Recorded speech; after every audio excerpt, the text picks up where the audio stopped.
สวัสดีครับท่านพระครูรัตนปัญญาวิเทศหรือท่านเลขาธิการสัมบัญชาสงฆ์ไทยในสหรัฐอเมริกาในนามชาววัดพุทธปัญญาทั้งปวงยินดีต้อนรับและแสดงความยินดีในวาระที่เป็นมหากุศลจะได้ทำบุญใหญ่สืบไป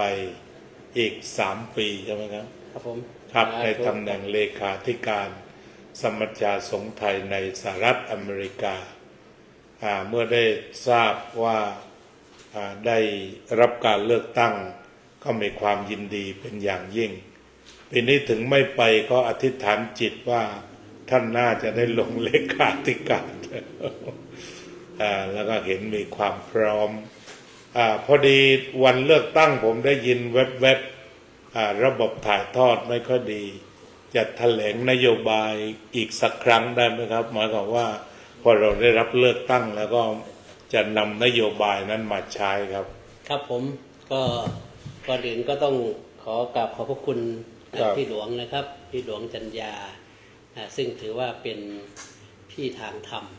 ที่คอยสนับสนุนให้กำลังใจมาอย่างต่อเนื่องแม้ว่าไม่ค่อยได้พบกันทางเรียกว่าลักษณะอย่างนี้แต่ก็พบกันทางออนไลน์ก็ได้ติดตามผลงานมาอย่างต่อเนื่องและก็ได้เห็นการพัฒนาของวัดพุทธปัญญาเจริญรุ่งเรืองก้าวหน้าก็ขอความกราบขอบพระคุณครับครับก็ขอเจริญสุขท่านผู้ชมทุกท่านวันนี้มีโอกาสได้มาที่วัดพุทธปัญญาเมืองโพโมนาซึ่งถือว่าเป็นสถานที่ที่เราท่านทั้งหลายได้มาทำบุญสถานที่นี้เป็นที่พึ่งทางใจของชาวพุทธที่เดินทางมาอยู่ในต่างประเทศพุทธปัญญานำคนให้พ้นทุกข์พุทธปัญญานำสุขทุกสมัยพุทธปัญญานำคนให้พ้นภัยพุทธปัญญานำจิตใจให้เจริญสาธุเพราะฉะนั้นเราที่เป็นชาวพุทธปัญญาความหมายก็คือส่วนที่หนึ่งก็คือปัญญาของพระพุทธเจ้าเราจะอยู่อย่างไรก็ตามต้องดำเนินชีวิตด้วยปัญญาปัญญานั้นเอาไว้ทำอะไรก็เอาไว้แก้ปัญหาครับพี่หลวงครับผมเพราะปัญหานี่มีไว้แก้ไม่ใช่มีไว้ให้กลุ่ม เพราะฉะนั้นเราต้องใช้ปัญญาปัญญาของพุทธะก็คือรู้ตื่นเบิกบานเราเห็นพี่น้องชาวพุทธปัญญาเนี่ยรู้ตื่นเบิกบานมารวมตัวกันมาสร้างความดีร่วมกันมีคณะพระธรรมทูตนำโดยอาจารย์พี่หลวงจัญญาสุทธิยาโนนี่ได้เป็นศูนย์รวมใจแล้วก็มีคณะกรรมการวันนี้ก็มีโยมกัลยาว่องทิพย์คงคาโยมแตนก็ได้นำคณะญาติธรรมมาร่วมกันอันนี้ถือว่าเป็นตัวอย่างที่น่าภาคภูมิใจของเราชาวพุทธที่มาอยู่ในต่างประเทศอีกอย่างหนึ่งพุทธปัญญาก็คือเอาหลวงพ่อพุทธทาสกับหลวงพ่อปัญญามารวมกันเพราะว่าหลวงพ่อพุทธทาสหลวงพ่อปัญญานั้นถือว่าเป็นพี่น้องทางธรรมรวมกับหลวงพ่อเขมหลวงพ่อจังหวัดชุมพรบุญชวนด้วยเขมาพิรัตน์เนี่ยเป็น3 สหายธรรมเราได้เห็นภาพของพี่น้อง 3 สหายธรรมเวลาที่เราเห็นภาพรูปหลวงพ่อพุทธทาสหลวงพ่อปัญญาหลวงพ่อเขมาพิรัตน์เนี่ยอยู่ด้วยกันเนี่ยทำให้เราเห็นว่าการระดมธรรมจะทำคนเดียวไม่ได้ต้องมีคณะมีกลุ่มมีเพื่อนแม้ว่าเราจะเก่งขนาดไหนถ้าคนเดียวเนี่ยไม่สามารถที่จะไปได้เพราะฉะนั้นพุทธปัญญาก็คือหลวงพ่อพุทธทาสหลวงพ่อปัญญาแล้วก็คณะพร้อมทั้งคณะได้รวมใจกันทำให้เราได้เห็นว่าชีวิตของคนที่เกิดมาเนี่ยมีคุณมีค่า หลวงพ่อปัญญาท่านได้บอกไว้นะที่ตอนที่เผาศพนะหลวงพ่อ ครับ นะมีอยู่ข้างโลงศพนะครับ ร่างกายคนเราตายได้นะแต่การดีหรือความดีนี่ไม่เคยตายนะเพราะฉะนั้นนะการที่วัดพุทธปัญญาได้สร้างสถานที่ไว้นะญาติโยมได้มาร่วมใจกันสวดมนต์ไหว้พระทำกิจกรรมนะดูแล้วไม่เคยขาดแม้แต่ละวัน ครับ ถ้าวันใดขาดนี่แสดงว่าผิดปกติ ครับ นะเพราะฉะนั้นนะก็ถือว่าน่าชื่นชมอนุโมทนา วัน ในส่ เสาร์ วน นี่ก็เป็นวันของชาว LA ชาวกริฟฟิธพาร์คเก่า ครับผม ก็มาทั้งแต่เช้าแล้วก็สวดมนต์แบบยาว ครับผม ทำวัดเช้าจนจบแล้วบ่ายก็สมาธิ1 ชั่วโมง ครับ จากนั้นก็ทำวัดเย็นวันนี้ฝรั่งมาก็เลยไม่ต้องแปล ครับก็ถือว่าเป็น ทำแบบโรมัน เป็นเรื่องที่ดีนะครับ ครับ เป็นเรื่องที่ ครับ น่าชื่นชม ค ครับ รับก็กว่าที่จะมาถึงวันนี้ ครับ เป็นเลขาธิการสมัชชาสงฆ์ไทยเนี่ยนะครับ ผมก็พยายามที่จะเดินตามรอยนะครับ ครับ ซึ่งหลวงพ่อปัญญานันทะเป็นพระอุปชฌาย์ ครับ นะครับซึ่งในขณะที่ท่านมีชีวิตอยู่ท่านก็พูดให้ฟังทำให้ดูอยู่ให้เห็นเย็นให้สัมผัส ครับ ทั้ง4ประการนี้เราจะดูลักษณะของหลวงพ่อปัญญานันทะพูดให้ฟังท่านพูดยังไงบอกว่าเราต้องทำความดีทุกวันเหมือนกับลมหายใจครับพี่หลวง ครับ เรายังหายใจทุกวัน ครับ เรากินข้าวทุกวัน แล้วทำไมเราทำความดีทุกวันไม่ได้ อันนี้ผมผูกเป็นกลอนเอาไว้สอนเด็ก ว่าไงครับผม แบบผสม ครับ ตื่นตัวว่องไวก้าวหน้าจริงจังระวังผีรับผิดชอบต่อหน้าที่ทำดีทุกลมหายใจ ครับผม ลงตัว ครับผมเนี่ยนั่นแหละคือหลวงพ่อท่านสอนทำดีทุกวัน ใช่ครับ ตื่นตัวว่องไวก้าวหน้านี่หล ครั วง บ พ่อท่านพูดตลอดนะเวลาตื่นเช้าขึ้นมาเวลาเป็นนอนกับท่านบอก กุ๊กไก่ตื่นได้แล้ว ต้องเป็นคนตื่นตัว เป็นคนว่องไว เป็นคนก้าวหน้า อย่า ครับ ขี้เกียจอย่าขี้คร้าน ท่านจะพูดตลอดนะครับ จำคำนี้มาแล้วแหม่ เสียง ทำให้เรา ด้วย ทำให้เรารู้สึกว่าหลวงพ่อเนี่ยท่านพูดให้เราฟัง แล้วท่านทำให้เราดูด้วยนะ ท่านตื่นเช้าต ตื่น ลอด แต่เช้าตื่นขึ้นมาสิ่งแรกทำอะไรรู้ไหมเอาหนังสือมาอ่านเอาหนังสือมาอ่าน ถ้ามีทีวีก็เปิดดูข่าวนิดๆหน่อยๆนะแล้วก็เอาสิ่งที่ได้พบได้เห็นนั่นแหละนะมาทำให้เราดูแล้วเช้าขึ้นมาท่านออกกำลังกาย ครับ เดินรอบวัดครับ ตื่นรอบ 51 ไร่สมัยนั้นนะตอนนี้ขยายแล้ว51 ไร่เดินตั้งแต่ต้นประตูวัดจนถึงหลังวัด ครับ เดินไปถึงเห็นไฟเปิด พวกนี้เปิดไฟไว้แล้วไม่ได้ หลวงพ่อต้องไปปิดเดินไปถึงเห็นน้ำเปิด เอาอีกแล้วพวก หลว นี้ งพ่อมาเอง ไม่รู้จักประหยัดนี่ แต่ว่าท่านไม่เห็นคนนะบางทีก็ไปถือไม้เท้าหนึ่งเดินรอบวัดรอบหนึ่งแล้วเข้าไปที่กุฏิกรรมฐาน ครับ ไปสวดมนต์ไปสวดมนต์ไปไหว้พระเสร็จแล้วท่านก็กลับมา ถึงเวลาก็ฉันมีเวลาหลวงพ่อนี่ตรงต่อเวลามากอยู่ ฉันกล้วยน้ำว้า ฉันกล้วยน้ำว้าฉันผ ฉัน ล นม ไม้ท่านจะรักษาสุขภาพมาก เพราะฉะนั้นอายุท่านจึงยืนถึง 96 ปี ครับ อันนี้คือลักษณะหลวงพ่อพูดให้ฟังทำให้ดูอยู่ให้เห็น อันนี้น่าชื่นใจอยู่แบบไม่รู้จะไปโกรธใครทำไม ไม่รู้จะไปน้อยใจทำไม ไม่รู้จักอาฆาตพยาบาทใครไปทำไม เพราะเดี๋ยวก็ตายหมดแล้ว ครับ แล้วท่านอารมณ์ดีหลวงพ่ออารมณ์ดี วันหนึ่งผมเล่าให้ฟังนิดหนึ่งว่านั่งฉันข้าวกันอย่างนี้ มีโยมคนหนึ่งมาถึงกราบใจเลยกราบหลวงพ่อท่านเป็นผู้มีนิสัยคือทักก่อน ทักก่อน ว่าไงโยม ทักก่อน ใครมานี่ทักหมด มีอะไรเลย ผมตกรถครับหลวงพ่อ ผมนั่งฉันข้าวอยู่ตรงนั้น กุ๊กไก่เอ้ยเข้าไปเอายาหม่องมาหน่อย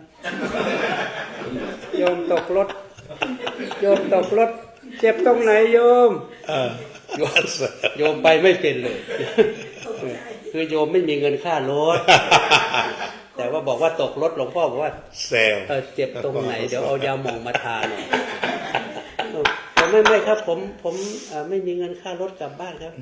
อยู่จังหวัดไหนอ่ะ ขอนแก่นครับ พอดีพวกนี้หลวงพ่อจะไปแสดงธรรมพอดีเดี๋ยวขึ้นรถไปพร้อมกัน ผมยังไม่ไปกับหลวงพ่อ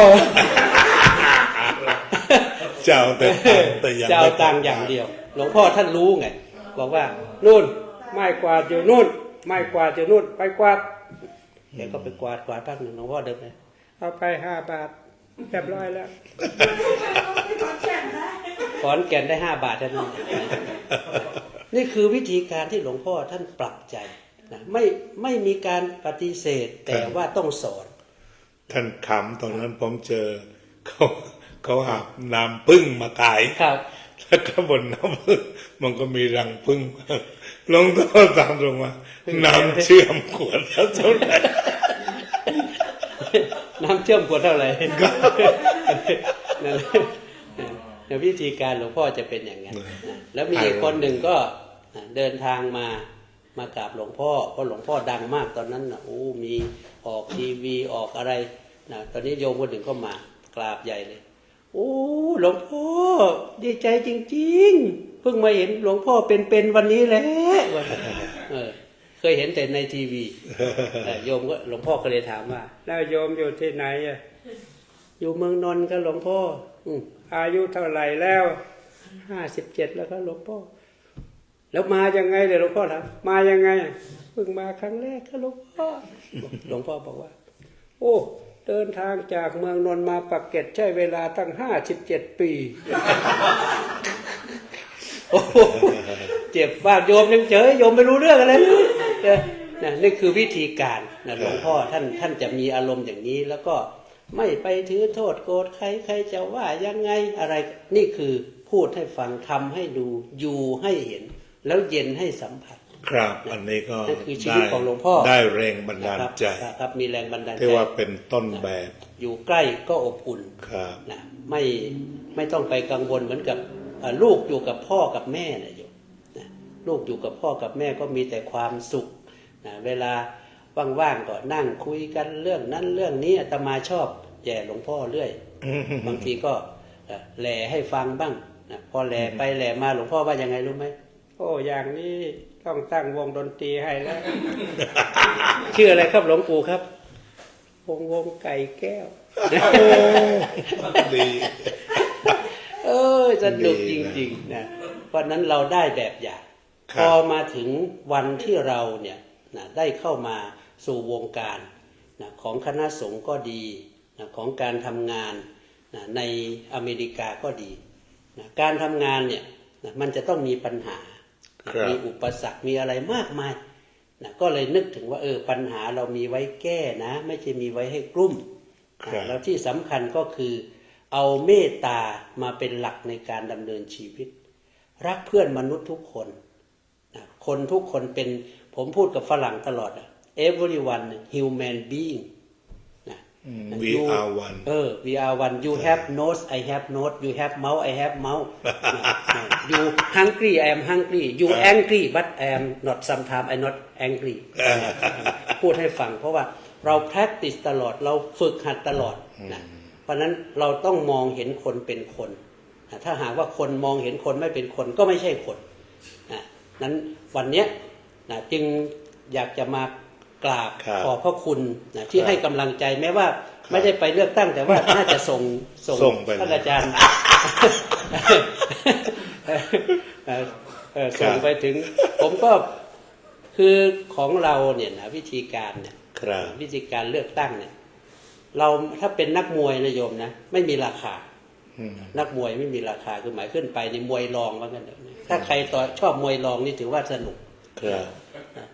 ถ้าชนะนี่ก็ถือว่าดังแต่ถ้าแพ้ก็ไม่เป็นไรเพราะแต่ว่าเนี่ยคะแนนกลับหัวกลับหางกับของผมเลยนะตอนนั้นเท่ากันเลยครับผม26 49แปลกทำไมเป็นอย่างนั้นเพราะว่ามันบุญสัมพันธ์ครับ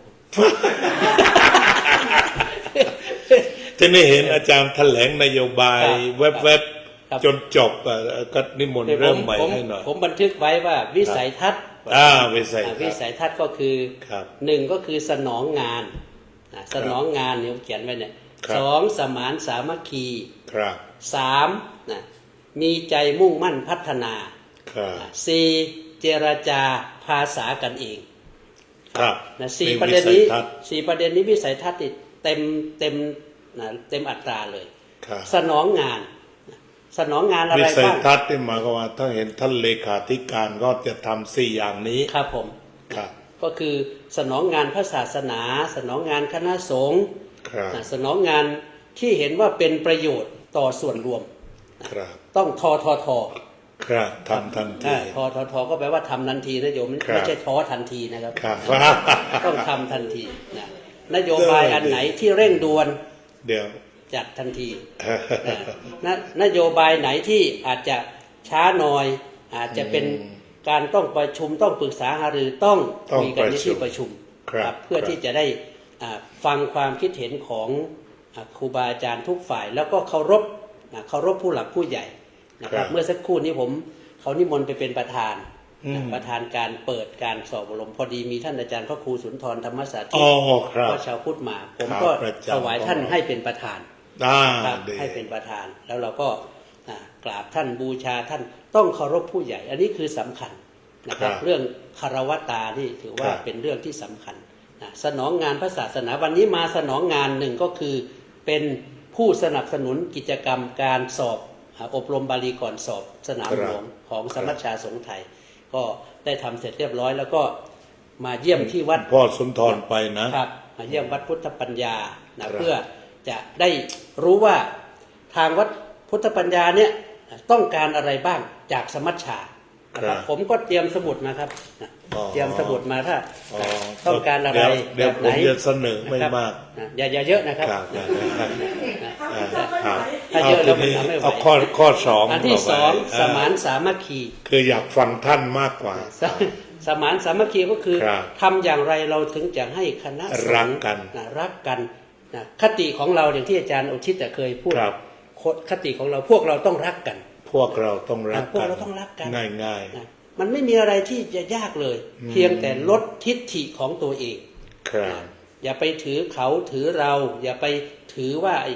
ฉันเป็นกลุ่มนี้ฉันเป็นกลุ่มนั้น เรามารวมกันเป็นหนึ่งเดียวดีไหม เป็นพระสงฆ์เลย สามัคคีผมนึกถึงนิ้วทั้งห้าครับ ครับ นี่ครับนิ้วทั้งห้าเนี่ยถ้านิ้วใดนิ้วหนึ่งเนี่ยนะทะเลาะกัน อ่ามั มันก็ทำอะไรไม่ได้ มีกลอนไหมครับ มีกรอนครับผม เหมือนเคยได้ยิน กรอนก็คือตากับตีนนะครั ว่าเลย ตา ว่า กับตีน เลยได้เลย นะ เอา เขาบอก เลย ว่าตากับตีนมันทะเลาะกันมันเป็นใหญ่นะนี่อาจารย์ประสงค์อาจารย์ อ่า พยาลูกเขาเขียนไว้นะครับ ผมจำได้ตั้งแต่สมัยเป็นสามเณร ครับ นะ เอา ครับ เลยเอาเลย ตีน ว่าให้ กับ ฟัง ตาเนี่ยตีนกับตาอยู่กันมาแสนผาสุกจะนั่งลุกยืนเดินเพลินหนักหนา มาวันหนึ่งตีนทะลึ่งเอ่ยปรัชญาว่าตีนมีคุณแก่ตาเสียจริง ๆ ตีนช่วยพาตาไปที่ต่างๆ ตาจึงได้ชมนางและสรรพสิ่ง เพราะฉะนั้นดวงตาจงประวิงว่าตีนนี้เป็นสิ่งควรบูชานี่ตาได้ฟังตีนคุยโม้ก็หมั่นไส้นะตามีไส้ด้วยนะครับ ยิงร้องบอกออกไปด้วยโทสาว่าที่ตีนเดินได้ก็เพราะตาดูมักคาเศษแก้วหนามไม่ต่ำตีน เพราะฉะนั้นตาจึงสำคัญกว่าตีนไม่ควรจะมาคิดดูหมิ่น สรุปแล้วตามีค่าสูงกว่าตีนทั่วทานินตีนไปได้ก็เพราะตา ครับ ตีนได้ฟังข้างแขนแสนจะโกรธวิ่งกระโดดโลดไปใกล้หน้าผาเพราะอวดดีคุยเบ่งเก่งกว่าตาดวงชีวาจะดับไปไม่รู้เลย ตาเห็นตีนทำเก่งเร่งกระโดดก็พิโรธแกล้งระงับหลับตาเฉย ตีนพาตาถลาล้มทั้งก้มเงยตกแล้วเหวยหน้าผาตายห่าทั้งตา อาจารย์ประสงค์เนี่ยนะครับ อาจารย์ประสงค์ ผู้เขียนนะ อาจารย์ประสงค์ นี่ผมเพิ่งดูอาจารย์ประสงค์ อาจารย์ประสงค์อธิบายอดีต ปัจจุบันอนาคตท่านไปอบรมเหมือนกับบริษัทอะไรเงี้ ค ย รับ ที่เขาก็ยกมือถามท่านแบบทั่วไปอะเรื่องนี้ ว่าถ้าไม่ให้คิดถึงอนาคตแล้วจะได้อย่างไงใช่ไหมท่านก็เลยไม่พูดมาก เชิญคนหนึ่งมานั่งเก้าอี้ นั่ง แล้ว เก้า ก็ อี้ ค ก่อน ที่สองนั่ง นั่ง ตั ตั ก ก คนที่สามอ้วนหน่อย แล้วถามไอ้คนล่างอะว่าให้ทำอย่างไรตอนนี้อยากให้ออกกันไปทั้งหมด ทันที นั่นก็เหมือนกันนะถ้าเราคิดถึงอดีตมันหนักใช่ไหมอนาคตหนัก ปัจจุบันเนี่ยเบาท่านสอนบรรลุเลยเป้ง ครับอันนี้นะครับ คือสามัคคีนี่สำคัญมาก ครับ นะโยมนะ ก็ต่อไปเนี่ยถ้าเป็นไปได้ ครับ ก็จะเป็นการลงอุโบสถสามัคคี ได้ครับ อุโบสถสามัคคีก็ใช้วั สา ด มัคคี ที่ อุโบสถ สามัคคีอุโบสถก็คือ ถ้าสมมติว่าวัดใดวัดหนึ่งมีอุโบสถเนี่ยเราก็นัดกันมา ครับ เอาสัก5 วัดก็ได้5 วัด10 วัดก็ได้แล้วแต่ถ้ามีโอกาสก็มารวมกันวัดใดวัดหนึ่งในพรรษาในพรรษาสมมุติว่าพรรษามี3 เดือนเดือนหนึ่งมี4อาทิตย์ใช่ไหม ครับ 4 อาทิตย์ก็มี2 วันพระวันพระใหญ่2 วันพระก็15 ค่ำไปวัดนี้อีก15 ค่ำหนึ่งไปวัดนี้ก็จะได้รวมกันให้ญาติโยมได้มีโอกาสได้ทำบุญเหมือนกับบาลีสัญจร ครับ นะครับเรียกว่า อันนี้ อุโบสถ สมัยผมเป็นเจ้าวาดอยู่ขนอม ครับ เคยทำก่อนมาเนี่ย ครับ ท่านหลวงพ่อไพโรธคณาภิบาลมันจะได้ไปหมดญาติโยมก็ถือปิ่นโตกันไป ครับ แล้วก็ทุกวัดไปรวมได้ทำบุญกับพระเยอะ เนี่ยอย่างเนี้ยผมว่า ครับ น่าท 5-6 วัดฟังปาฏิโมกข์กัน เป็นเรื่องที่ดีครับสนับสนุนด้วย ำนี่คือโครงการเขาเรียกว่าอุโบสถสัญจรก็ได้ ครับ อุโบสถสัญจรคือวันพระนี้เรานัดกันก่อนว่าไปที่วัดพุทธปัญญานะ ครับ ก็จะมารวมกันที่นี่ใครที่อยู่เขตเนี้ยพอที่ ครับ ที่สะดวกก็มารวมกัน อย่างน้อยถ้าได้สัก20-30 รูปก็ทำให้วัดคึกคักญาติโยมก็จะได้ร่วมทำบุญสวดมนต์กันเป็นกิจกรรม อันนี้ถือว่า อันนี้อย่างวัดพุทธปัญญาเราก็แน่นทุกวันพระอยู่แล้ คว รับผมนะ เช่นว่าญาติโยมเต็มที่แล้วก็ได้สัก14ที่นี่ก็ที่มันไม่ใหญ่ก็สัก20พอได้ ครับผม รับได้เลยครับจะมาเมื่อไหร่ก็บอกเลย นั่นนะคือ ศรัทธา วิธีการเป็นอย่างนั้น แต่ว่าเยอะไม่ได้มันแน่น คือ 20 กว่ารูปได้อยู่ อย่างของ ครับ วัดรัตนปัญญาก็ได้ประมาณ100 รูป โอ้สบายเลย เพราะว่านั่งโล่งในอุโบส ครั ถ บเอาท่านนัดก็ไปกัน ครับ เมื่อก่อนเราเคยขึ้นไปสวดกันบนโน้นใช่ไหมของอาจารย์บิ๊กแบร์เคยไปกัน นักกัน พาอาหารญาติโยมไปด้วยเราก็เป็นลงโบสถ์ นี่คือสิ่งที่อยากจะให้เกิดขึ้น ครับ แล้วก็แล้วอีกอย่างหนึ่งก็นอกจากอุโบสถสัญจรแล้วก็ธรรมะสัญจร ครับ ที่พี่หลวงอยากจะให้มีธรรมะท่วมโลกก็มี อันนี้ กิจกรรม ผมอยากจะฟื้นฟูในสมัยท่านนี่เตรียมจดได้แล้วเนี่ยเรื่องเดียวที่มาก็จะบอกคือสมัยที่ผมเป็นคณะกรรมการเมื่อ10 ปีที่แล้ว ครับ ครับ นี่ เมื่อ10 ปีที่แล้ว ผมเคยเสนออย่างนี้ โดยตัวผมเข้าไปอาสา ครับ นั่นคือธรรมสัญจรนี่ผมก็บอกให้ลูกพี่ผม ติดต่อวัดต่างๆ แล้วผมจะไปฟรีส่วนผมเนี่ย ครับ ที่พอเทศเสร็จเนี่ย เอา ครึ่งหนึ่งให้วัดนั้น อีกครึ่งหนึ่งจะเข้ากองทุนกีฬานเภสัชอะไรนะของเรามีอยู่อะ ครับ ตอนนั้นน่ะแต่ว่าไม่ได้ทำเสนอแล้วนะครับ ผมนี่เป็น ครับ ที่มา ที่ ของ ถ้าว่าเกิดได้ คือขออันนี้อันเดียวที่ทำเนี่ยนี่ผมส่วนตัวในค่าเรือบินอะไรก็จัดการเองหมด หรือว่าถ้าเราไปรถเราก็ไปด้วยกันธรรมสัญจร ครับ แต่หมายความว่าส่วนหนึ่งก็ถวายวัดนั้นไป ถ้าเขาจัดฟังเทศให้ได้ เราขอครึ่งเดียวเข้ากองทุนเขาเรียกกองทุนอะไรครับตรงนั้นน่ะ กองทุนที่อาจารย์สุขุมทำ ก มา อง ตอ ทุ น น นั้น เผยแผ่และสวัสดิการ สวัสดิการเราจะไปเติมตรงนั้น ครับ ไม่ทราบเยอะไหมครับตอนนี้ คือตอนนี้ สมัย เนี่ย นั้นเห็นมันไม่เยอะ ผมก็เลยคิด คือ 10 ปี ตอน ที่ นี้ แล้ว อย่างนี้ครับ เรามี ครับ กองทุนของแต่ละฝ่าย ครับ นะครับ กองทุนสวัสดิการเนี่ยเราพยายามที่จะแยกออกไปก่อน ครับ มันมีกองทุนฝ่ายบริหาร ครับ กองทุนฝ่ายเผยแผ่ ครับ กองทุนฝ่ายการศึกษา ครับ กองทุนสาธารณูปการและสาธารณสงเคราะห์ ครับ ซึ่งแต่ละกองทุนเนี่ยจะมีประธานและก็เลขาเป็นผู้รับผิดชอบ ครับ นะครับอย่างเช่นฝ่ายการศึกษาเขาก็จะมีสร้างกองทุน อันนี้ดังสุดแล้ว 3 ปีนี้ได้ประมาณ100,000 กว่าเหรียญ ครับ อันนี้อยู่สบายครับ แต่ว่าก็ใช้ไปได้ ก็ ไป ใช่ ใช้ไป ใช่ นะ อุ่นมือ ส่วนฝ่ายเผยแผ่ยังไม่เป็นชิ้นเป็นอันมาก เพราะว่าเพิ่งได้เริ่มต้นจากท่านอาจารย์เจ้าคุณฤทธิ์ ครับ ได้มาไม่เท่าไหร่ แต่ว่าฝ่ายสาธารณูปการเนี่ยสำคัญมาก สาธารณูปการและสาธารณสงเคราะห์เนี่ยซึ่งผมเป็นเลขาอยู่เมื่อ3 ปีที่ผ่านมาเนี่ย ครับครับ ได้เงินก็ประมาณ 80,000 สาธารณสงเคราะห์ใช่ ค ไห รั ม บ ครับ สาธารณูปการและสาธารณสงเคราะห์ ครับ ก็ได้เงิน อยู่ประมาณเกับ80,000 อ๋อ นะครับ อยู่ในตัวนี้หรือเปล่าหรือว่ายังก่อนที่ผมจะเสนอเทศ ก็ เนี่ย ก็ต้องอยู่ในกองนี่แหละครับ อ่า อยู่ในกองของสารูปการนี่แหละ อ๋อ แต่ว่า คิดที่ว่าไปออกภิกษุป่วยอะ ครับ ไร ผม นั่นน่ะ กองทุนนี้ใช้เวลาภิกษุอาพาธ เออ เวลาภิกษุมรณภาพ ครับ เกิดภัยธรรมชาติ แผ่นดินไหวภูเขาไฟระเบิดไฟไหม้อะไรพวกนี้ กองทุนนี้เนี่ยได้ช่วยเหลือเต็มที่ คือตอนนั้นนะผมจำได้ผมลงไป1,600ครับ เพราะว่าที่ผมผ่าตัดมะเร็ง1,000ที่สมัชจาให้ผมก็คืน ครับ แล้วไปสวดปาติโมกข์ได้อีก600ที่วัดออเรกอน เข้าไปกองนี่แหละครับ เข้าไปกองนี่แหละ ตอนนี้ เออ ถ้าเป็นไปได้เนี่ยผมอยากจะตั้ง ครับ เป็นกองทุนใหม่ เออ ตอนนี้นโยบายของผมเนี่ยนอกจากมุ่งมั่นในการที่สามัคคีแล้วก็มีใจมุ่งมั่นพัฒนา ครับ มุ่งมั่นพัฒนาก็คือว่าส่วนมากโยมท่านผู้ชมท่านผู้ฟังทุกท่านส่วนมาก อืม เวลาไปประชุมสมัชชาเนี่ยเราจะมีความรู้สึกว่า วัดที่ไปประชุมเนี่ยต้องให้สมัชชา ครับ ใช่ไหมต้องบริจาค ครับ พุทธปัญญา ครับ 100รัตนปัญญา100 ครับ นะต่อไปนี้จะเป็นโครงการสมัชชาช่วยวัดครับผม อ๋อครับมันดีจัง โครงการสมัชชาช่วย แน วัด วคิดออกมายังไง นะโครงการ แนวคิ ส ด มัชชา ออกมา ช่วยวัดแนวคิดอย่างนี้นะครับ ผมตั้งไว้อย่างนี้ครับผม ลองดู โครงการสมัชชาช่วยวัด1 เหรียญ$1ต่อ1วัด โอ้สบายเลย $1ต่อ1วัดฟังให้ดีนะ ฟังให้ดีนะ ท่านผู้ชมฟังให้ดีนะสมมุติว่าตั้งสมมุติฐานก่อน130วัด ตั้งไว้เลย ก็เดือนละ130 วัดเราจะหาคนจุดมุ่งหมายคือเราจะหาคนให้ครบ 1,000 คน อืม คนละ ก็หมาย 130 ว่าคนด้วยพระ ถ้าโยมอยาก วั จะ ด ทำบุญกับวัดในอเมริกาเนี่ย130 วัดเนี่ย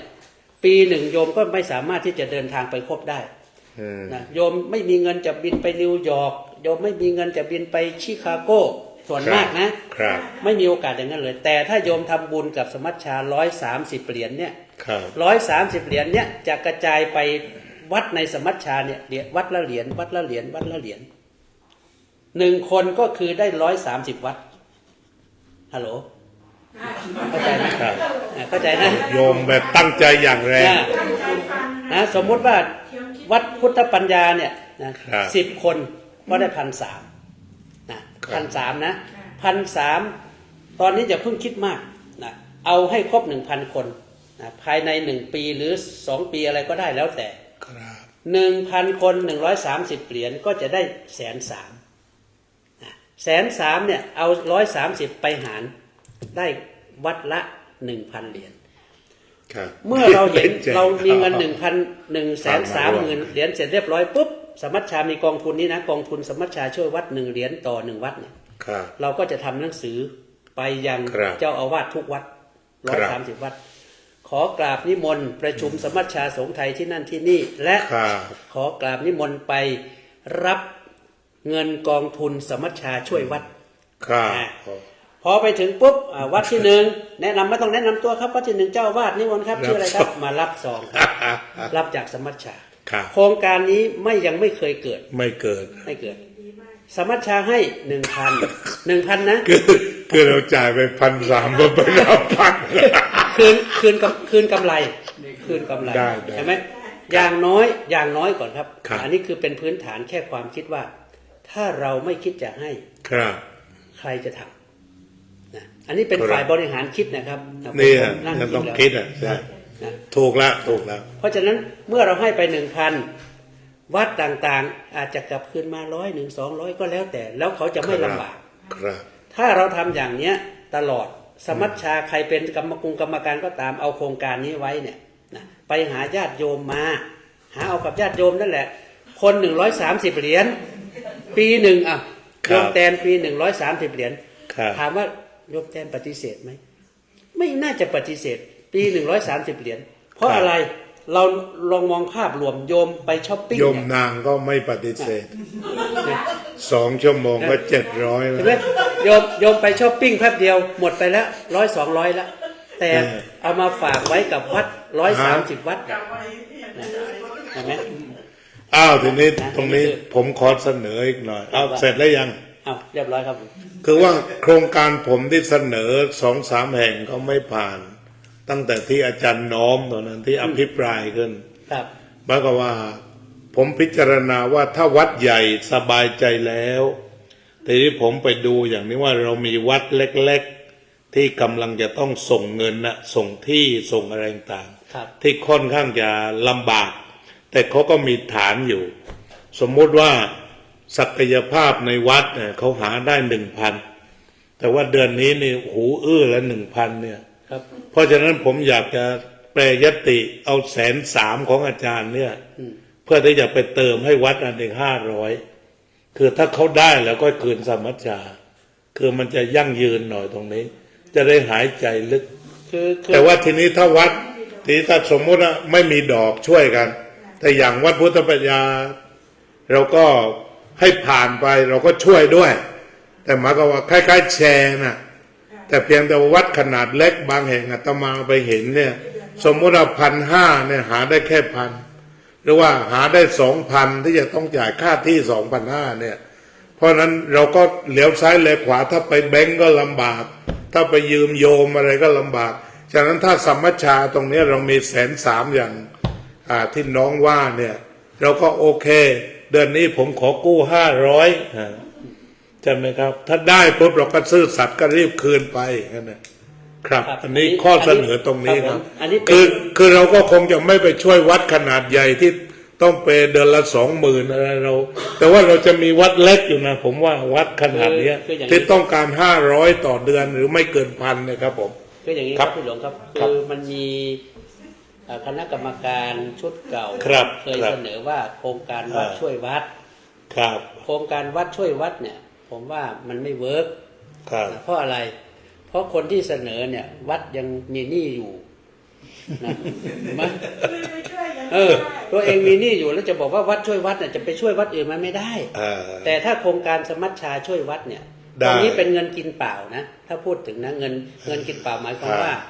ได้ศรัทธาจากญาติโยมที่เราประชาสัมพันธ์ไปทุกวันวันหนึ่งเนี่ยได้130ก็ยังดีเพราะไปเรื่อยๆนะเจอหน้าใครโยมเนี่ยทำบุญอย่างเงี้ยเอาโครงการให้เขาดูโยมพอจะช่วยได้ไหม130เป็นปีหนึ่งเลยนะแล้วโยมได้ทำบุญ130วัดอ่ะใครไม่อยากทำโยมนะเขาก็อยากทำทั้งนั้นแหละแต่ว่าเราต้องพูดให้เขาเข้าใจแม้แต่พระสงฆ์ก็จะทำได้ตรงนี้มันต้องธรรมะสัญจรแล้วเราไปพบทุกวัดพบประชาชนในแต่ละวัดโอกาสนี่คือวิธีการหาทุนหาทุนให้กับวัดต่างๆด้วยนะให้กับสมัชชาเพื่อจะเอาไปสนับสนุนวัดในกิจกรรมนี้แต่วัดไหนถ้าสมมติว่า1,100เนี่ยเอาไปให้แล้วเขาอาจจะบอกว่ามันเรามีแล้วเราพอแล้วเขาอาจจะคืนให้แล้วเราก็ไปช่วยเหลือเอาไว้เป็นกองทุนช่วยเหลือเรื่องอื่นต่อไปเชิญครับเชิญเชิญนะเชิญที่ไม่เขาไม่ต้องการเรียกว่าพออยู่ได้ใช่จะคืนทั้งหมดหรือว่าคืนครึ่งนึงครับก็ดีนะคะเพราะฉะนั้นก็เราก็จะรับโครงการนี้ไว้อย่างธรรมสัญจรเนี่ยน่าทำอย่างผมก็ไปบ่อยๆครับเวลาไปเทศเขานิมนต์ไปเทศแต่ว่าที่ชื่อว่าวัดช่วยวัดนี่คือไม่เวิร์กแน่นอนไม่เวิร์กคือตอนนั้นอาตมาจำได้เสนอที่วัดอาจารย์น้อมแหละก็ตัวเองก็บอกว่าจะลงให้ 2,000 เลยเป็นกองแรกแล้วก็ลงมันลักษณะคล้ายๆว่าบรรเทาความเดือดร้อนไม่ถึงกับช่วยเหลือได้เยอะเพราะว่าหลายแห่งที่อาตมาไปเที่ยวเนี่ยเขาก็หนักบางทีเช่นสมมติ 2,500 บางวัดนี่ก็หนักหาได้แค่ 1,500 อะไรเนี่ยเพราะนั้นถ้าอีกส่วนหนึ่งสมัชชาส่งไปให้เขาแล้วพอเขาได้เราก็ต้องมีสัตยาบันที่ดีต่อกันก็รีบคืนอย่างนี้คือมันจะมีส่วนหายใจอยู่ส่วนหนึ่งเหมือนกันครับซึ่งเราเป็นกันเองตามอุดมการณ์ว่าเราต้องรักกันครับผมเพื่อที่จะไม่ปล่อยให้วัดที่ลำบากเนี่ยต้องโดดเดี่ยวครับแล้วก็เนี่ยครับคือพัฒนาเนี่ยคือว่ามีโครงการอะไรผมก็จะไปถามอย่างเนี้ยนี่วันนี้ก็ได้มา1โครงการใช่ไหมไปอีกวัดหนึ่งเขาอาจจะมีเรื่องนี้เราก็รับไว้เหมือนกับเราเป็นสสไงพี่ ใช่ครับนี่100%อาจารย์ ไม่ อาจารย์มาจาก สส อาจารย์มาจากการ เป็น เลือก ผู้ ตั้งอยู่ เป็น นะ ผู้ที่ได้ ไม่ รับ เป็น การ จริง ไว้วางใจเสร็จแล้วเราก็มารับนโยบาย ครับ รับนโยบายจากวัดต่างๆ ครับ เพื่อ ครับ นำเข้าไปสู่นั่นน่ะไปสู่ ครับ การประชุมของสมัชชา เนี่ย เนี่ย ผมก็ดีใจ เป็นตัว ที่ แทน วันนั้นที่เขาถามว่าเตือนนโยบาย บอกให้ได้ก่อนจึงไปเยี่ยมทุกวัดเนี่ยเพื่อทำนโยบาย ครับคือหมายว่าเราเป็นตัวแทนของสมัชชาเนี่ยไป ครับ วัดมีปัญหาอะไรต้องการอะไร ใช่แล้ว จะช่วยเหลือสมัชชาได้ยังไง ครับ อันเนี้ยนี่คือถ้ามาแล้วเป็นอย่างเงี้ย หรือว่า ทุก ส วัด มัชชาไปช่วยยังไงอืม อ่า ครับ ใช่ไหมแต่บางวัดเนี่ยเขาอาจจะมีอยู่แล้ว อืม นะเขาอาจจะบอกคุณทำอะไรก็ทำไปเถอะ ครับ ก็เราก็ทำของเราไป แต่บางวัดเขาให้ความร่วมมือ ต้องให้ความร่วมมือนะเลือกมาแล้วอ่ะ ครับ พอเลือกมาแล้วเนี่ยนะเลือกมาทำไมมาทำงานนะไม่ใช่มาเป็นเจ้านายไม่ใช่มาเป็นออกกฎหมายแล้วไปควบคุมไม่ใช่นะกว่าจะออกกฎหมายมาเนี่ยนะเราก็ต้องให้ทุกคนประชาวิจารณ์ก่อน ครับเนี่ย นะเพราะการประชุมต่อไปเนี่ยจะเป็นลักษณะอย่างนี้ครับจะเป็นลักษณะว่าเปิดโอกาสให้เจ้าอาวาสทุกวัดได้แสดงความคิดเห็นเนี่ยผมไปเนี่ยผมจะพยายามหาก่อนว่าวัดพุทธปัญญาต้องการอย่างนี้ ครับ จุดมุ่งหมายคืออย่างนี้นิมนต์เลยครับพูดเลยครับ ครับ ในที่ประชุม ในที่ประชุมเห็นด้วยไหมถ้าเห็นด้วยตกลงสมัชชาใครเป็นคนรับผิดชอบ ครับ ฝ่ายไหนเป็นคนรับผิดชอบฝ่ายเผยแผ่ใช่ไหมโยนไปฝ่ายเผยแผ่ฝ่ายเผยแผ่ก็จะเอานโยบายนี้ไปทำ คือว่าไปเข้าทางไหน ครับผม เราก็ไปหาก่อนหาตัวปัญหาเดินเข้าหาปัญหา อ่า แล้วก็จะได้แก้ร่วมกัน ครับหรือไม่งั้นเราก็เอาฝ่ายของเราก่อน ของเราที่ต้องการจริงๆบริการจากสมัชชาก็คือก็ดีอยู่แล้วนะเวลาที่นิมนต์พระมานะก็ได้รับบริการดีอยู่แล้ว ครับ แต่ว่าจริงๆการรับบริการของเราก็คือเรื่องเดียวเนี่ยที่สำคัญที่ ครับ สุด คือ ที่ ตอนนี้นะผม ค พ รับ ยายามคิดอยู่ว่าจะทำยังไงก็คือหนึ่งเรื่องของหนังสือเดินทาง ครับ การติดตามหนังสือเดินทาง ครับ การขอพระภิกษุมาปฏิบัติศาสนกิจนะอันนี้ ครับ นี่ถือว่าสำคัญ ครับตัวนี้คืองานหัวใจ หนังสือเดินทางภิกษุมาปฏิบัติศาสนกิจถ้า ครับ สมมุติว่าทางวัดต้องการเนี่ยเราสามารถทำหนังสือรับรองในนามของสมัชชาให้ได้ ครับครับ อันนี้มัน ครับ เป็นองค์กรใหญ่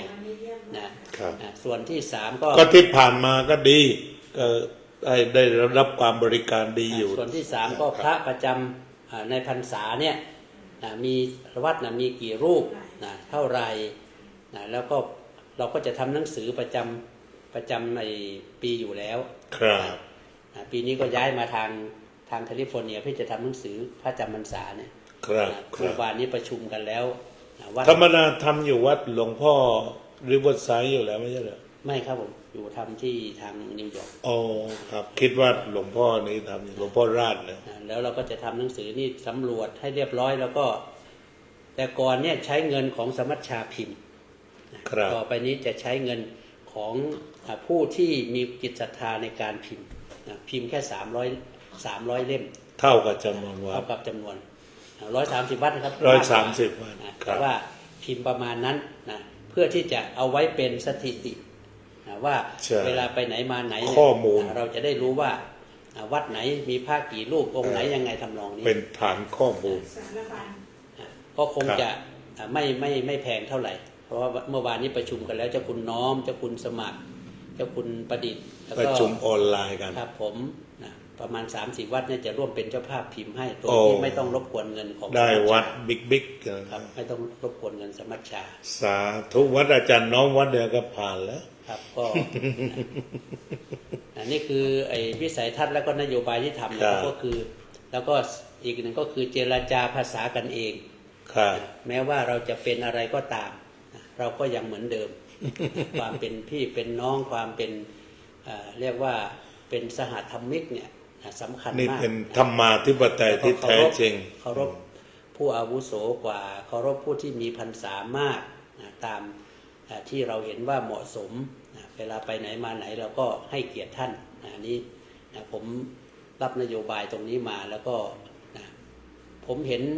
หลวงพ่อสมเด็จวัดสะเกษ ครับ หลวงพ่อสมเด็จเกี่ยวเว ครั ลา บ ไป ผม กราบหลวงพ่อปัญญาเนี่ยตอนนี้ท่านเป็นสมเด็จนะหลวงพ่อ ใช่ หลวงพ่อเป็นรองสมเด็จเนี่ยสมเด็จต้องกราบรองสมเด็จ ครับ ครับ แล้วมันประทับใจว่า น่ารัก เนี่ยคือ อีกอย่างหนึ่งตอนนี้มันเป็นกระแสโลกความอ่อนโยน humble เนี่ย ครับ ก็ดูโป๊ปองค์ที่เสียไปนี่เขานับถือมากเพราะท่านอ่อนโยนเนี่ย ครับ คือความอ่อนน้อมถ่อมตนเนี่ยไปที่ไหนก็ทำให้เราปลอดภัยนะทำให้เราได้มีคุณค่า ก็มีอายุวันนาสุขภาละแหละ นี่แหละคือสิ่งที่ ครับ ที่ได้พูดวัน แล้ว นั้น งานเผยแผ่ที่ปิ้งขึ้นมามากกว่าเดิมนี่มีอะไรบ้าง คือตอนนี้ เป็นนักเผยแผ่โดยสายเลือดเลย คืองานตอนนี้ผมมาอยู่ฝ่ายบริหาร อื้อหือ ฝ่ายบริหารก็คือเนี่ยอย่างที่พยายามจะหาวิธีการหนึ่งโครงการเยี่ยมวัดนะโครงการเยี่ยมวัด โครงการช่วยวัดนะสมัชชาช่วยวัดที่2โครงการแล้วที่ปิ๊งขึ้นมาเนี่ยส่วนงานเผยแผ่เนี่ยนะท่านเจ้าคุณพระวิเทศสิทธิธรรมพรเจ้าคุณฤทธิ์ท่านจะรับผิดชอบไปวางนโยบายตอนนี้ตั้งกรรมการฝ่ายเผยแผ่ อ๋อ นะเพื่อที่จะมีนโยบาย ขับเคลื่อน ครับตอนนี้ให้ไปตั้งกรรมการก่อน อ๋อ ไปตั้งกรรมการภายใน7 วันเสนอประธานเซ็น เมื่อประธานเซ็นเสร็จเรียบร้อยปุ๊บลงมือทำงาน ก็คือจะนัดประชุมเพื่อให้แต่ละฝ่ายเนี่ยแถลงนโยบาย อ๋อเดี๋ยวจะแถลงมาออนไลน์กันมาอีกทีหนึง ครับผม ครับครับ ถ้าหากว่าเป็นไปได้ก็อยากจะนิมนต์พี่หลวงเนี่ย เออ นะให้มาร่วมกิจกรรมเวลาออนไลน์ด้วย ก็ผมก็ขอถ้านิมนต์เทศอย่างเดียวแล้วกันอันอื่นก็ทำไม่เป็นเท่าไหร่ฝ่ายบริหาร ไม่ใช่คือหมายความว่าเมื่อเราไม่ใช่คือหมายว่าเมื่อเราทำเสร็จแล้วเนี่ยถ้าสมมติว่าโครงการเอาจันทร์เจ้าคุณฤทธิ์มาคุยด้วย ครับ ว่าสมมุติเรามีธรรมะสัญจรอย่างเงี้ย ครับ เราจะไปกันยังไง นี่อ่า ในแต่ละวัดนะ นั่นแหละช่วยได้บอกเลย ครับ ครับปวารณา คือเป็นผู้ปฏิบัติงานบอกมาได้เลย ครับ อ่า ก็เรียกว่ากันเองก็คือบอกมาเลยอยากให้ไปวัดไหนตามกันไปวัดไหนยังไง ได้ครับผม ครั ได้ บ นะเดี๋ยวถ้ามีกิจกรรมการเทศน์การสอนอะไรเราก็ ครับ นิมนต์ไปนะไป ทีนี้3 รูปก็เต็มที่เลย พร้อมจะสนองงานสมัชชาด้านการเผยแผ่ เนี่ยสมัครให้ดร.นรงค์อยากออกออนไลน์นั้นนาที ครับ เดี๋ยวผมยัง คือผมหยุดเอาตอนนี้ต้องหยุดก่อน ครับ หยุดฟังฝ่ายแนวนโยบายก่อน ครับเพราะว่าที่หยุดเพราะว่ามันเป็นช่วงฤดูหาเสียง ใช่อ้อครับค นั่ รั น บ มากไม่ได้ ไม่ใช่มันนั่นมาก ตอน ไม่ได้ นั้นตอนนั้น นะแต่ว่า ไม่แต่ว่าตอนนี้รับหน้าที่ แต่ว่าต้องให้ได้แถลงนโยบายก่อน ครับ จึงจะเริ่มงาน ครับ อีก ก็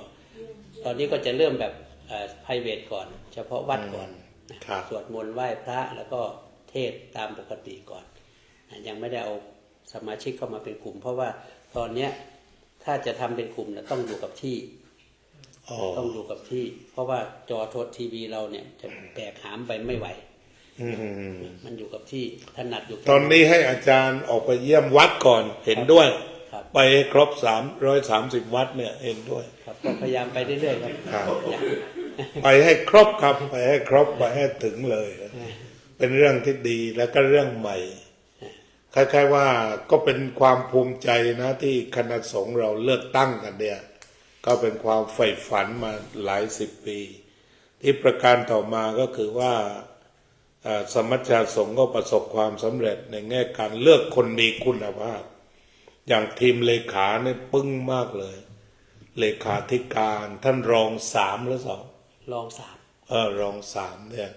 ล้วนแต่เป็นคนที่ทำงานเก่งแล้วก็มีคุณภาพ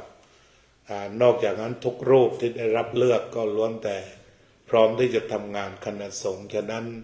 อนาคตข้างหน้าก็คงจะมีความสว่างไสวยิ่งขึ้น โยมเป็นธรรมทูตคฤหัสถ์มีอะไรจะเพิ่มเติมไม่เชิญ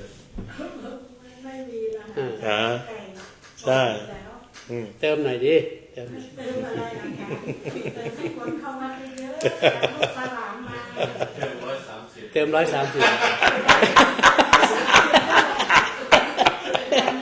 ก็ เติมรังสรรค์ อันนี้ก็ได้5 คนแล้วครับ 30ได้ดีนะดี430เป็นชื่อเครื่องบินท่านอากาศนะแต่ว่าไม่ใช่เครื่องบินอินเดีย โอ้ไปแล้วนะ ก็เป็นนั้นว่าอาจารย์ได้แถลงวิสัยทัศน์หรือมีตัวอื่นอีกไหมนอกจากวิสัยทัศน์3 ตัวที่ได้ ก็ เขียนไว้ คงจะเป็นเรื่องของการทำงานร่วมกัน ครับ การทำงานร่วมกัน เพราะว่าอยากจะฟังความคิดของพ่อแม่ครูบาอาจารย์เอามารวมกันนะครับ เพราะว่า ครับ เป็นสิ่งสำคัญเพียงแค่เลขาคนเดียวนี่ก็คงจะทำอะไรไม่ได้เยอะหรอกเพียงแต่ว่าผมอยากจะให้น้องๆที่เป็นกองงานเลขาเนี่ยร่วมด้วยช่วยกัน ครับ มีประสานงานตามโซนต่างๆตอนนี้เรามีอยู่4โซน อ้อเตรียมโซนแล้ว ครับโซนภาคกลางภาคกลาง มีรัฐไหนบ้างภาคกลาง ภาคกลางก็จะอยู่ทางนู่นแหละทางในเซนทรัลน่ะแถวชิคาโกไปเท็กซัสไปทางนู้นนะครับ อ๋อ แล้วก็ภาคเหนือก็ตั้งแต่ซานฟรานขึ้นไปถึงออริกอนถึงซีแอตเทิล ก็มีเลขาแล้วเหมือนกัน เจ้าคุณฤทธิ์เป็นเจ้าคณะรัฐ อ๋อ แล้วก็มีท่านอาจารย์มหาปิยะเป็นเลขาภาคกลางนี่หลวงพ่อเจ้าคุณประเสริฐเป็นประธาน ประธาน ผมก็เป็นเลขาภาคใต้ก็เจ้าคุณศักดิ์ชัย อาจารย์สมบัติเป็นเลขา ครับ ภาคตะวันออก ท่านอาจารย์เจ้าคุณน้อมเป็นประธานแล้วก็เจ้าคุณสมัครเป็นเลขา โอ้ลงตัว ครับก็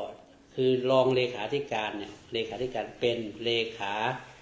เจ้าคณะภาครัฐโดยตำแหน่ง ครับอ๋อ ก็แบ่งกันไปอย่างนั้นก็ทำหน้าที่กันไปนะก็มีอยู่4ฝ่ายนี้ ครับ แต่ละฝ่ายก็ไปออกนโยบายมาแถลงแล้วไปประชุมกัน แล้วน่าจะแถลงสักกี่เดือนถึงจะได้ฟังแถลงนโยบายครั้งสำคัญ ก็คืองานประชุมที่นิวยอร์กครับผมนะ อ๋อหมายถึงว่าประชุมเจ้าวาดที่นิวยอร์ก เจ้าวาด จะได้ ที่นิวยอร์ก แถลง ครับผม นโยบาย ครับ แต่ละฝ่าย ครับ ค จะ รับ ให้แต่ละฝ่ายแถลงนโยบายแล้วเดี๋ย วันที่เท่าไหร่ วันที่6หรือวันที่7ที่จะถึงนี่มั้งวันที่6เดือนสิงหา ประชุมวิสามันเนี่ยทำไมไวจังอ่ะ เดือนกันยา เซปเทมเบอร์ ครับเซปเทมเบอร์วันที่6ถึง7ครับผม6ถึง7กันยาครับ ครับอ๋อ 6ถึง7กันยาอย่างอีกตอนนี้ก็ให้ทำงานก็ถ้าสมมุติว่านโยบายอันไหนที่พร้อมแล้วก็ทำได้เลย ครับ ทำได้เลยไม่ต้องรอการอนุมัตินะครับก็ทำกันอยู่แล้วแหละก็คือส่วนมากก็เป็นทีมเก่า อ๋อ ทีมเผยแผ่ก็ ทำงานเป็น จะคุณฤทธิ์ทีมการศึกษาก็จะคุณศักดิ์ชัยทีมทางสาธารณูปการก็จะคุณน้อมก็ทำกันอยู่แล้วเปลี่ยนแต่เลขาอย่างเดียวเป็นแต่เล ครั ขา บก็ทำเหมือนเดิม เลขาก็จะเป็นเรื่องของงานเอกสารการติดต่อประสานงานกับองค์กรต่างๆพอที่จะอันไหนได้เราก็ทำ แล้วอาจารย์จะต้องไปรายงานตัวที่กรุงเทพเมื่อไหร่ครับเด็กค ครั รับบ ผม ฝ่ายต่างประเทศ ผมว่าจะเดินทางวันที่30เนี่ย อ๋อ ไป10 วัน ครับ ไป10 วัน แล้วก็มาเข้าพรรษา ครับกลับมาวันที่10พอดี อาจารย์ก็ต้องตรงไปวัดปากน้ำเลย ครับ หลวงพ่อสุชาติก็ไปกราบหลวงพ่อสุชาติหลวงพ่อสมเด็จอย่างนี้นะครับแต่ว่างานที่ผมหลักก็คือไปงานช่วยเหลือกิจกรรมของวัดหนองแวงที่ขอนแก่น จะมีกิจกรรมอะไรพิเศษไหมครับช่วงนั้น วันเกิดหลวงพ่อเจ้าอาวาส อ๋อ แล้วก็มีการรับพัดของพระครู อ๋อ ที่เขาจัดที่วัด อาจารย์จะไม่สงสัยว่าอาจารย์อยู่หน้องแวงตอนไหนจะไม่ถามซะเลย วัดไอ้ อ่าม จรขอนแก่นนี่อยู่วัดหนองแวงนี่ใช่ไหมครับหรือว่าวัดอยู่ที่ มจรขอนแก่นอยู่วัดธาตุ วัดท่า ถ้ากันหน้องแวงนี่คนละวัด คนละวัดกัน อ่า แต่อยู่ ทีนี้ว่า ใกล้ อาจารย์อยู่ช่วงไหนเห็นท่านว่าเหมือนท่านเป็นพระวัดหนองแวงอยู่ ผมเหรอ อาจารย์เป็น เป็นผู้ช่วยหรือเป็นรองอะไรครับตำแหน่งก็ได้มี ผมเพิ่งไปอยู่ผมเป็นผู้ช่วยเจ้าวาดเมื่อวันที่20ที่ผ่านมา ใครมาเยี่ยมอาจารย์ อ๋อครับ หลวงพ่อจังหวัดท่านเมตตา อ๋อเอาวัดหนองแวงนี่เป็นจังหวัด ครับเป็นจังหวัด แล้ววัดธาตุจึงเป็นมจร เป็นพระรามหลวงคือ ครับ วัดธาตุเป็นมจรเก่า แต่ตอนนี้เขาย้ายไปอยู่นอกเมืองนู่นอยู่ทาง อ๋อ ทางเขตวัดอะไรก็ไม่รู้ทางโคกศรีนู่นไปอีก เป็นมจร เป็นม พิ จ เศ ร ษ ใหญ่เป็นสถานที่ใหญ่ ครับอาจารย์นรงค์มีอะไรเพิ่มเติมไหมครับนิมนต์คุยกับเลขา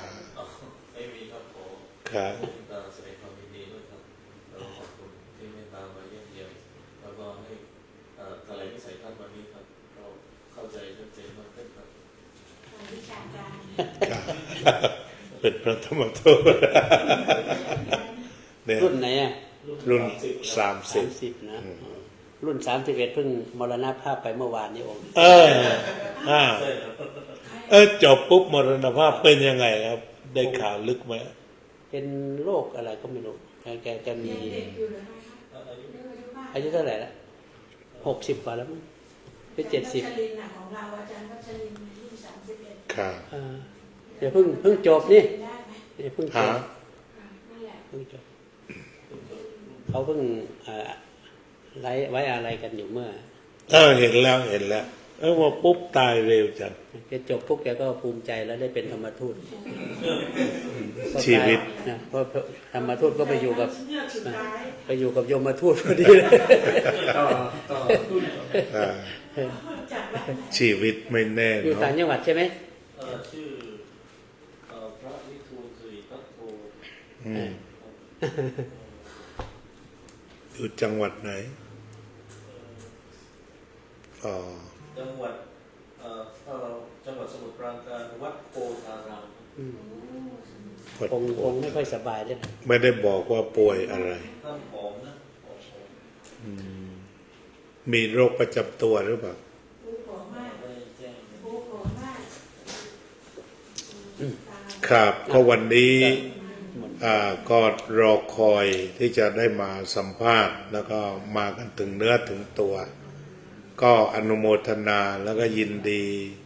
มองไปข้างหน้า ก็เห็นว่าสมัชชาสงฆ์เรานั้น มีความก้าวหน้า เรียกว่าก้าวกระโดดสมว่าเป็นยุคสมัยใหม่ เพราะว่าการก้าวกระโดดนี้ก็จะต้องอาศัยบุคลากร ที่มีความตื่นตัวว่องไวก้าวหน้า ตามอุดมการณ์หลวงพ่อปัญญาณทะอย่างแท้จริง และดูคณะผู้บริหารทุกระดับ ก็มีคุณสมบัติอย่างนี้ ก็ขอขอบคุณท่านเลขาธิการสมัชชาสงฆ์ไทยในสหรัฐอเมริกาขอแสดงมุทิตาจิตชื่นชม และก็หวังว่าจะร่วมกันเดินคล้องแขนกันไป กับคณะบริหารในฐานะแม่บ้าน ที่จะนำความเปลี่ยนแปลงของงานทุกด้านมาสู่สมัชชาสงฆ์ไทย ขอกราบขอบพระคุณอีกครั้งหนึ่งนะครับที่มาเยี่ยมเยียนก็ขอปวารณาไว้ที่จะช่วยงานร่วมกันครับ